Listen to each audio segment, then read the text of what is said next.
हाय दोस्तों, आप लोगों का एचडी कोचिंग सेंटर में स्वागत है सभी लोगों का।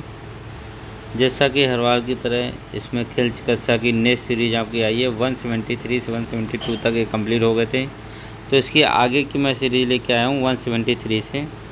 तो इससे लगभग 400-300 क्वेश्चन पूछे गए हैं, तो वो मैं सभी क्वेश्चंस आपके लिए कराऊँगा। और मैंने कहा ना, ये बहुत ही इम्पोर्टेंट सीरीज़ है, इसलिए आप इसे बड़े ध्यान से करिएगा, जिससे कि आप जो है इसमें सभी क्वेश्चनों को सही से लगा सकें। तो आज हम चलते हैं नई सीरीज़ के साथ में। चलिए, पहला क्वेश्चन, स्टेडियोमीटर का प्रयोग। पहला क्वेश्चन है हमारा,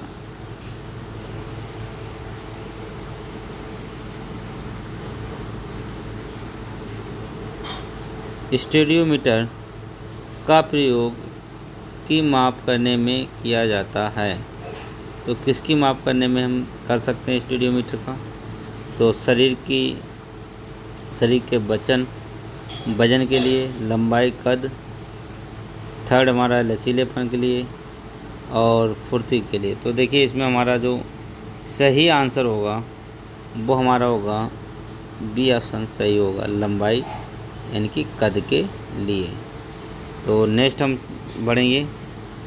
अभी हमने कहा 174 वाला क्वेश्चन, स्टेडियोमीटर का प्रयोग किस के माप के लिए करते हैं? तो अभी हमने बताई आपको किसके लिए करते हैं, ऊंचाई के लिए करते हैं। इसमें कोई बताने वाली बात ही नहीं है, एक बार इसकी जिक्र हम कर चुके हैं।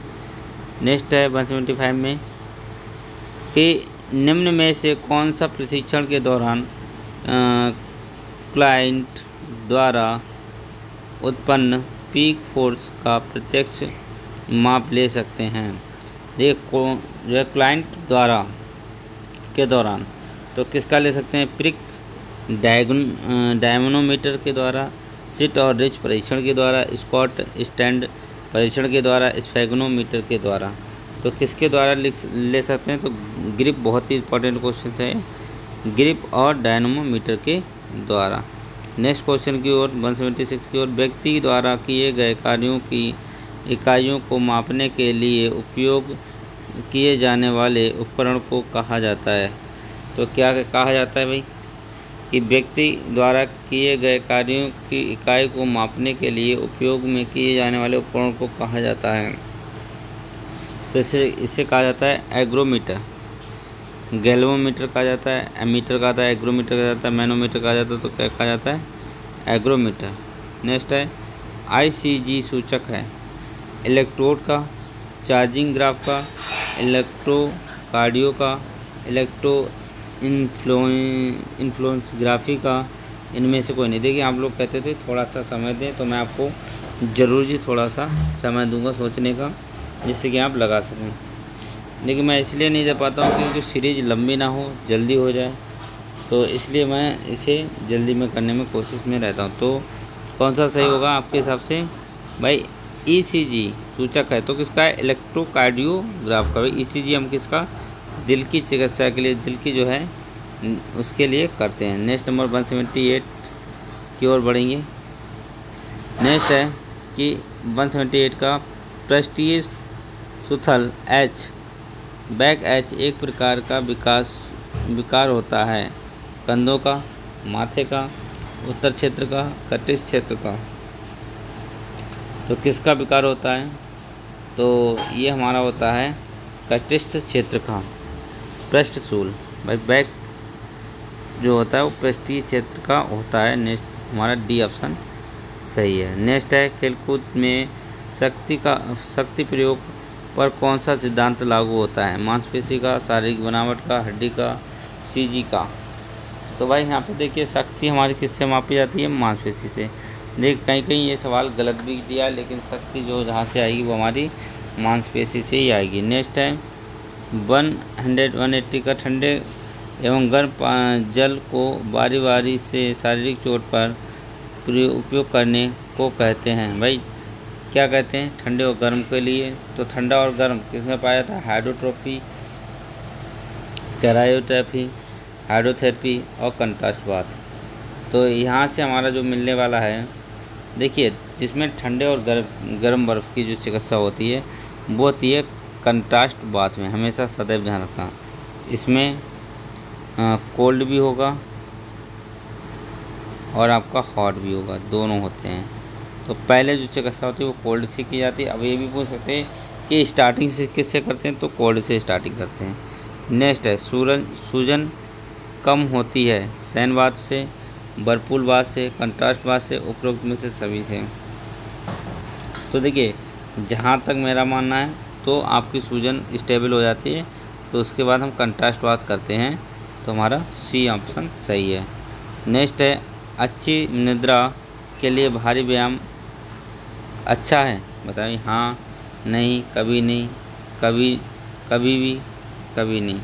तो आपके हिसाब से कौन सा सही होना चाहिए? भाई भारी व्यायाम करना हमारे लिए स्वास्थ्य के लिए हानिकारक है, क्योंकि इंजरीज होने का खतरा रहता है, इसलिए हमें भारी व्यायाम कभी नहीं करना चाहिए। तो नींद से तो कोई मतलब है ही नहीं इसका। नेक्स्ट है संचलन का शीघ्र पुनरावृत्ति है मूवमेंट का, तो फिटनेस है, स्टार्टनेस है, बल है, गतिवेग है। तो बताइए मैं किससे हम अपना पूरा लगा सकते हैं? तो यदि आपकी फ़िटनेस सही है तो आप सब कुछ सही कर सकते हैं, टर्न अप तुरंत ले सकते हैं फिटनेस के अनुसार। तो यहाँ पे नेक्स्ट है आँखों की चोट हम देखते हैं विशेषकर मनोरंजक खेल में, कभी नहीं हो सकता। तैराकी में हो सकता है कि नहीं हो सकता है, ये भी जहाँ तक है नहीं है। तैराकी में भी नहीं। स्पर्श होने वाले खेलों में शायद ट्रैक एंड फील्ड वाले तो यहाँ पे स्पर्श होने वाले खेलों में, जिसे हम स्पर्श करेंगे वो खेलों में होते हैं। मालिश क्या है, बताइए मैं मालिश क्या है? व्यायाम है, आदत है, शौक है या वैज्ञानिक हस्त कौशल है? तो डी हमारा ऑप्शन सही है। नेक्स्ट है निम्नलिखित में से कौन सा मालिश का भाग नहीं है? तो स्लैपिंग है, हैंगिंग है, कैपिंग है, टैगिंग है। तो देखिए इसमें जो होता है हम क्या नहीं करते हैं, कैपिंग कभी नहीं करते हैं भाई। कैपिंग कभी मालिश का भाग नहीं हो सकता है, ठीक है। कैपिंग मालिश का भाग नहीं है। स्लैपिंग भी है, हैंगिंग भी है और टैगिंग भी है, ये शब्द है। नेक्स्ट है हमारा 170 का कि शब्द परकुशन संबंधित है कुश्ती से, जूडो से, मुक्केबाजी से, मालिश से। तो देखिए हम बात चैप्टर किसका पढ़ रहे हैं? मालिश का। तो काम किसका होगा? मालिश का। परकुशन मालिश में प्रयोग किया जाता है। शब्द थपथपाना किससे संबंधित है भाई? मालिश से संबंधित है। नेक्स्ट है खेलों से पहले मालिश प्रतियोगिता से घंटे करना चाहिए, तो कितने घंटे? 1 से 2-3 घंटे हमें करना चाहिए, ज़्यादा नहीं। ज़्यादा करने से हमारे लिए हानिकारक होती है। 90 क्वेश्चन देखिए। तो 90 नंबर का है यदि कोई व्यक्ति सुरक्षा के सिद्धांतों का ज्ञान प्राप्त करता है तो वह ज्ञान को, इन्होंने कहा है यदि कोई व्यक्ति सुरक्षा के सिद्धांतों का ज्ञान प्राप्त करता है तो वह ज्ञान उसको किसके लिए उपयोग बना देता है? तो अवांछित घटनाओं के विरुद्ध में सावधानी लेना, दुर्घटना घटने से रोकना, एक्सक्लूसिव में तुरंत उपचार कराना, दुर्घटना के समय तथा स्थान के भविष्यवाणी करना। तो देखो दुर्घटना को रोकना, यदि कोई ट्रेनर है अगर वो ट्रेनिंग करना चाह रहा है तो वो दुर्घटना को रोक सकता है, यानी बी ऑप्शन हमारा सही है। नेक्स्ट है हमारा किसका उखड़ा जोड़ हम देख सकते हैं? तो कंधा है, पैर है, हाथ है, छाती। तो भाई उखड़ा जैसे बक्का होता है, हमारी खगौरिया टूट जाती है, जिसे बोलते हैं खगौरिया टूटना, तो हमें दूर से दिखता है और हमारी नहीं दिखते, वो सब अंदरूनी नहीं होती हैं। निम्नलिखित में से कौन सी खिलाड़ी की चोट कठोर ऊतक चोट है? बताएं भाई। खिंचाव, कंधे का विस्थापन, कोहनी, मोच। तो एक बात आप ध्यान से सुन लीजिए कि जो हड्डी में हमारी चोट लगती है उसे हम बोलते हैं कठोर चोट, और जो हमारी किस में लगती है, जो हमारी मांसपेशियों में चोट लगती है उसे कहते हैं नरम ऊतक की चोट। और हम बात कर रहे हैं किसकी भाई? यहाँ पे बात कर रहे हैं जो है खिंचाव की कर रहे हैं, कंधे का विस्थापन कर रहे हैं, कोहनी कर रहे हैं, मोच कर रहे हैं। तो देखिए कंधे का विस्थापन मतलब कंधे का टूटना हमारा क्या कहलाएगी?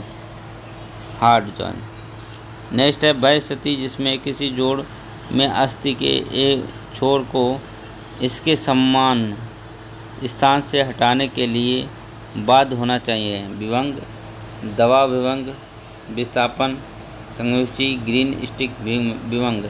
तो क्या सही हो सकता है इसके साथ में? तो सीधा सीधा डिसलोकेशन, विस्थापन। नेक्स्ट है फुटबॉल खिलाड़ी के लगने वाली बर्नर चोट को सामान्यतया नाम से जाना जाता है।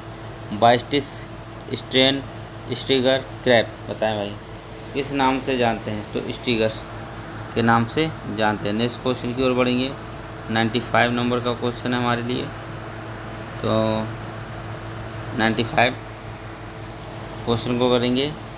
सांप के काटने पर क्या किया जाएगा? चूषण, बैंडेज का उपयोग, एंटीसेप्टिक का उपयोग, 2 तिकोनी बैंडेज का उपयोग। तो बताएं भाई किसका हम प्रयोग कर सकते हैं?